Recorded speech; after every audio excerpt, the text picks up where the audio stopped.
12 rear-engine cars that qualified in 1964. Art, give us an idea of what Black Noon represents. Well, it's about the 1964 Indy 500, which is stopped for the first time in history on the second lap of the race. There's an accident involving Dave MacDonald and Eddie Sachs, both who eventually died from their injuries in the accident.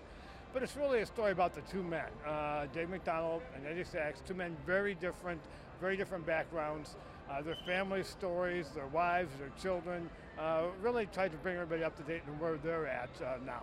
So people who haven't seen it, we're standing along the pits right now. The crash was where?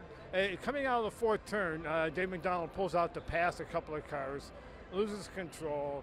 He bounces off the inside wall, goes back to the outside of the track, and that's where Eddie Sachs hits him. Right behind Eddie Sachs is Johnny Rutherford and Bobby Unser, two of the better-known names in Indianapolis history, and they're right in the middle of the crash in their second year as drivers. Yeah. This book is more than a story about the crash.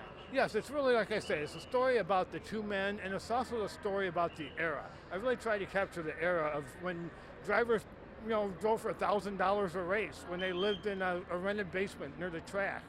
Every single driver got back in their car and restarted the race. In fact, you ask them, did you ever think about not restarting? You get a kind of a blank response like, no, we never thought about that. We were going to restart that race.